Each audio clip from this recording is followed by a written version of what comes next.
देखिए, आज जो है क्लास 12th का जो एंटरप्रेन्योरशिप है, जिसमें छठा चैप्टर है उपक्रम की स्थापना, है ना। तो उसमें आज जानेंगे कि वित्त व्यवस्था क्या होता है। ठीक,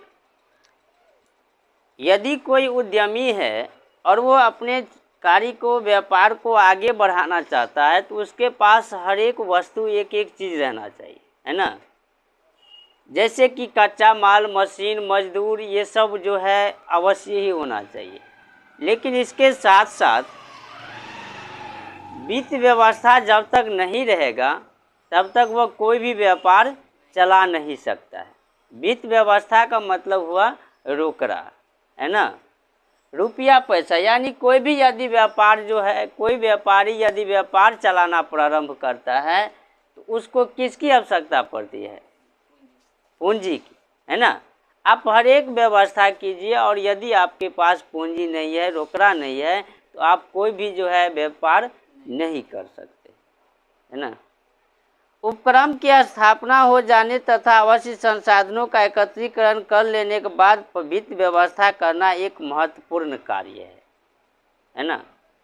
आप उपक्रम की स्थापना कर लिए, ठीक, उसके बाद जो भी आवश्यक संसाधन थे उस संसाधन को आप एक जगह कर लिए, एकत्रित कर लिए। लेकिन उसके बाद यदि आपको क्या हो कि वित्त व्यवस्था नहीं है तो आप व्यापार में जो है नहीं चला सकते हैं। ठीक, वित्त के अभाव में उद्यमी को योजना साकार नहीं हो पाती। उद्यमी को विभिन्न स्रोत व साधनों से वित्त एकत्रित करना होता है। वित्त स्रोतों को दो वर्गों में विभाजित किया जाता है ना। आप कहीं से भी किसी से जो है, किसी व्यक्ति से कर्ज लीजिए, है ना, या आपके पास पूंजी है तो उसका व्यवस्था कीजिए, या आप बैंक और से ऋण लीजिए, है ना, तब तो आप व्यापार स्थापित कर सकते हैं। स्वामित्व पूंजी स्रोत और ऋण पूंजी स्रोत। एकल स्वामित्व की दशा में उद्यमी निजी विनियोग या पूंजी साझेदार फर्म में साझेदार द्वारा लगाई गई पूंजी, कंपनी के जो अंशधारियों द्वारा लगाई गई पूंजी स्वामित्व पूंजी कहलाता है ना। पूंजी दो प्रकार से लगा सकते हैं। एक तो आप क्या कर सकते हैं कि आपके पास जो पूंजी है वो व्यापार में लगा सकते हैं, है ना, उसे स्वामित्व पूंजी कर। एक सार्वजनिक संयुक्त कंपनी अंश पूंजी एकत्रित करने के लिए जनता को प्रबंधन निर्गमित करती है, विनियोग के साथ अभिगोपन समझौते करती है ना। चलिए इसमें पहले लिख लेते हैं।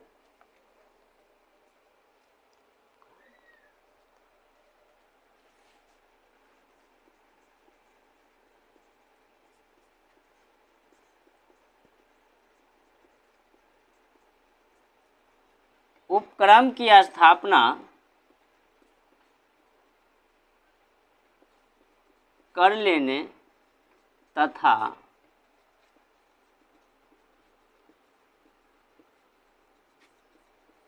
आवश्यक संसाधनों की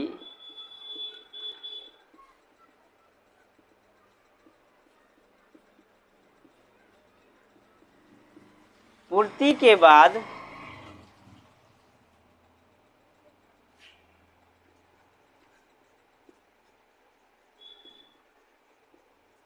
वित्त व्यवस्था महत्वपूर्ण है।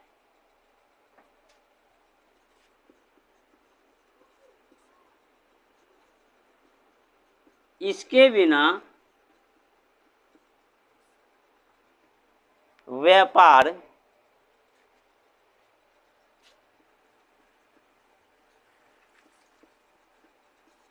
सफल नहीं हो सकता है।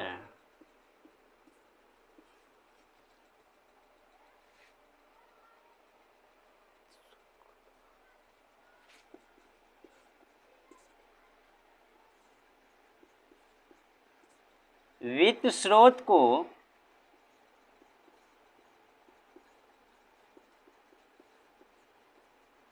दो वर्गों में बांटा गया है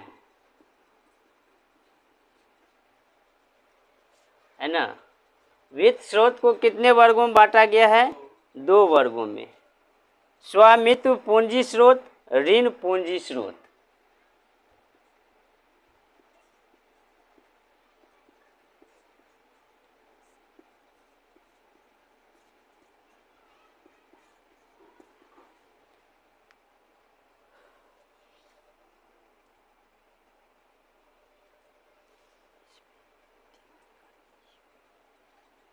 इसमें क्या होगा? इसमें उद्यमी का निजी पूंजी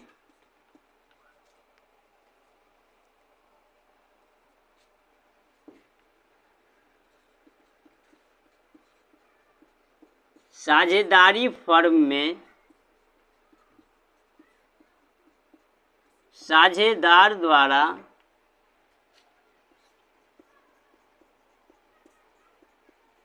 लगाया गया पूंजी होता है।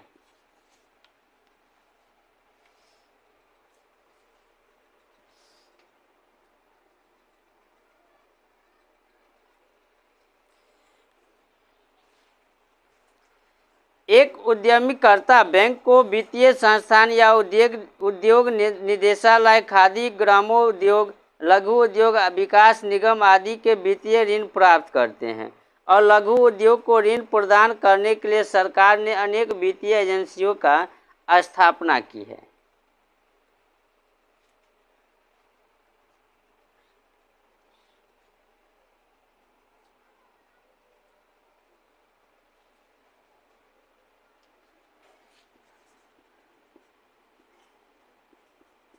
ऋण पूंजी स्रोत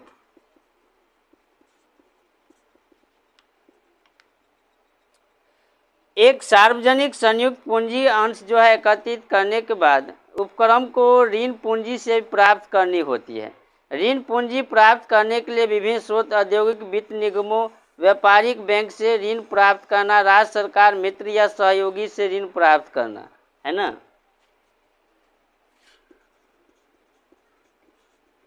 इसमें उद्यमी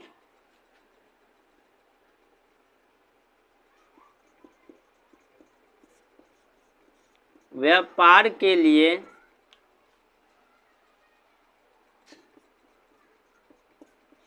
ऋण लेता है, अपने मित्र से, है ना।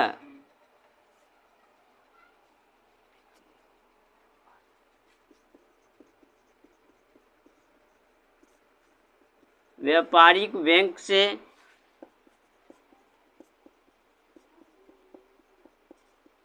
वित्त निगमों से, है ना।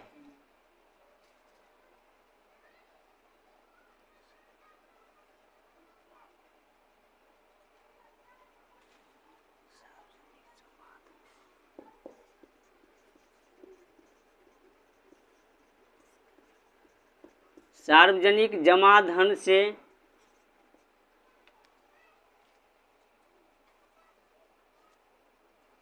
ऋण पत्र जारी करता है।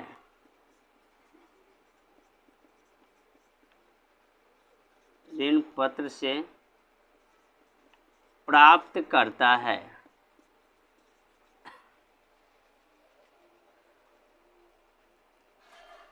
एक लघु उद्यमी निम्न संस्था से ऋण पूंजी की व्यवस्था कर सकता है।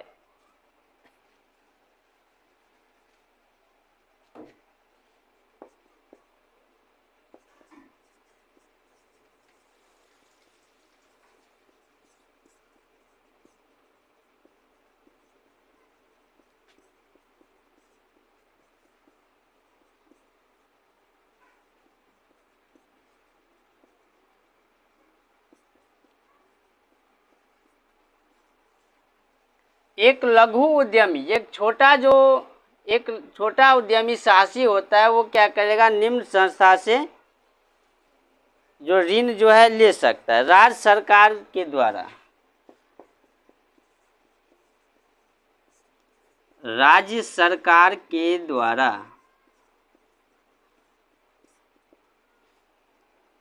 इसमें जानते हैं। राज्य सरकार से लिए गए ऋण पर ब्याज की दर अत्यंत कम यानी 3 से 5% होती है ना। राज्य सरकार से जो ऋण लिया जाता है तो उसका ब्याज दर 3 से 5% तक की होती है। सरकारी इकाइयों की दशा में यह और भी कम है। ऋण स्वीकृति करने का अधिकार जिला उद्योग केंद्र का होता है।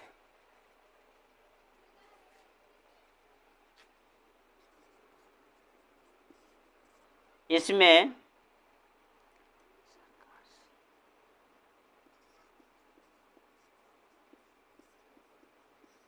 सरकार से लिए गए ऋण पर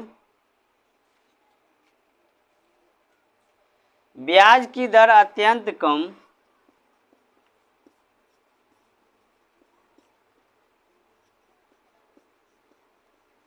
3 से 5% होती है। ऋण स्वीकृत करने का अधिकार जिला उद्योग केंद्र का होता है।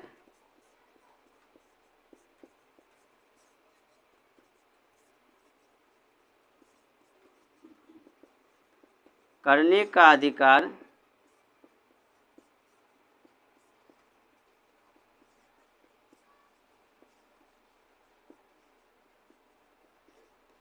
जिला उद्योग केंद्र का होता है।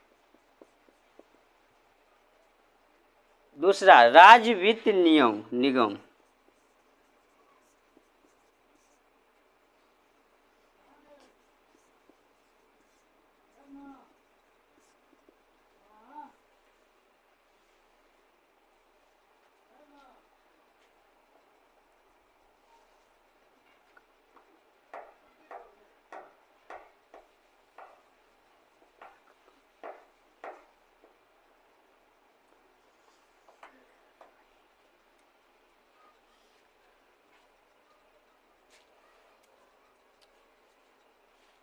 राज्य वित्त निगमों से निजी कंपनी व सरकारी संस्था 30 लाख तक ऋण प्राप्त कर सकती है, जबकि अन्य संस्था 15 लाख तक ऋण जो है प्राप्त कर सकता है ना। जो दूसरा संस्था है वो 15 लाख तक और जो निजी है सरकारी है वो 30 लाख तक प्राप्त कर सकता है। ऋण वापसी का अवधि 10 वर्ष और ब्याज की दर 8.25% से 12% वार्षिक की होती है।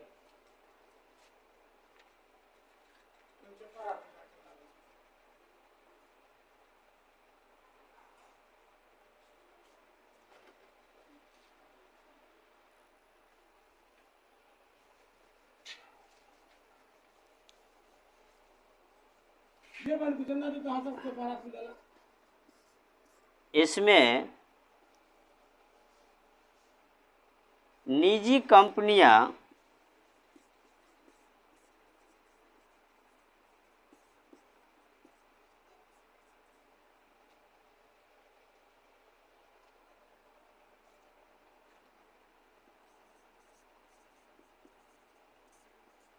तीस लाख तक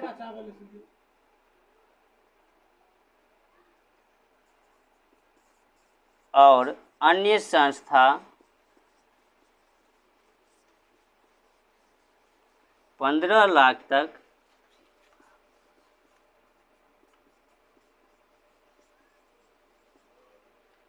ऋण प्राप्त कर सकता है।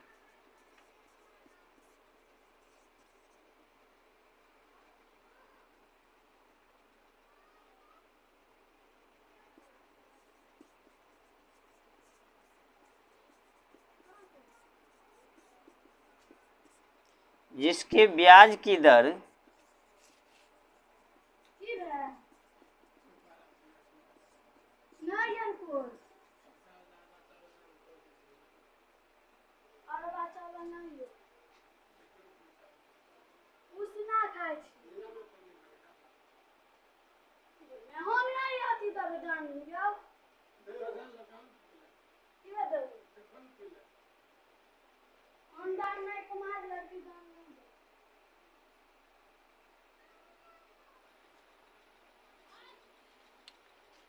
तीसरा ले सकता है किससे ऋण, तो राष्ट्रीयकृत बैंक से। राष्ट्रीयकृत बैंक स्वनियोजित उद्यमी को ऋण के रूप में वित्तीय सहायता उपलब्ध कराते हैं, है ना। ये जो उद्यमी होते हैं उसको ऋण के रूप में उपलब्ध कराते हैं। ये उद्यमी स्वरोजगार में लगे कामगारों, एकल व्यापारी फर्मों, संयुक्त हिंदू परिवारों, कंपनियों, औद्योगिक सहकारी समितियां आदि को ऋण प्रदान करता है। ऋण सीमा एक उद्यमी की दशा में 2 लाख तथा व्यक्तियों की समूह की दशा में 3 लाख होती है।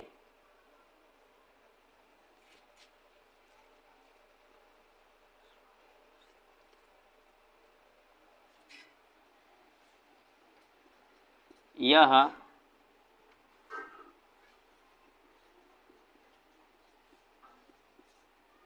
स्वनियोजित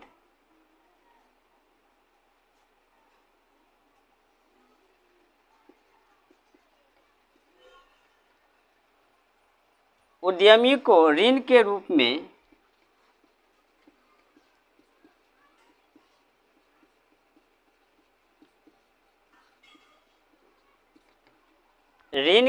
में वित्तीय सहायता उपलब्ध कराते हैं।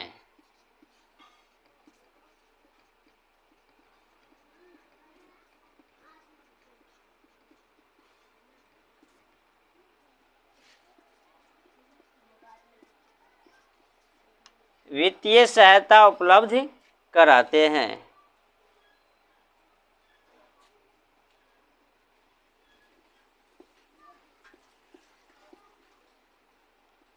ऋण 2 लाख से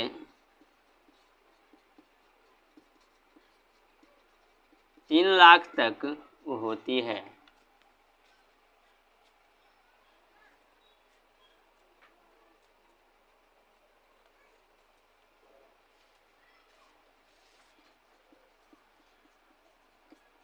एकल व्यापारियों,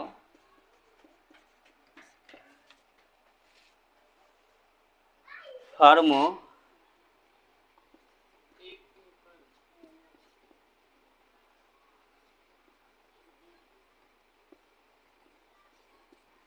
कंपनी को ऋण देता है। और लास्ट में चौथा है लघु उद्योग विकास निगम। लघु उद्योग विकास निगम भी उद्यमियों को रियायती दर पे कार्यकुशल पूंजी की आवश्यकता के लिए ऋण उपलब्ध कराते हैं, है ना। विभिन्न संस्था से ऋण या वित्तीय सहायता प्राप्त कर लेने पर उद्यमी इसे वित्तीय योजना के अनुसार विनियोजित करने का व्यवस्था करते हैं।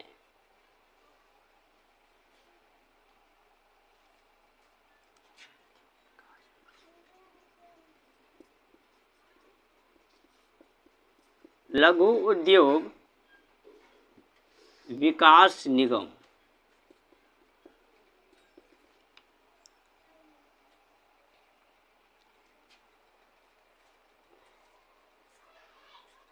इसमें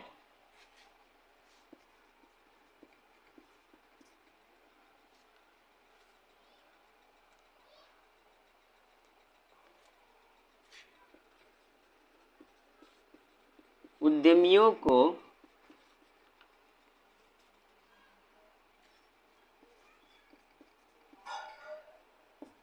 कार्य के लिए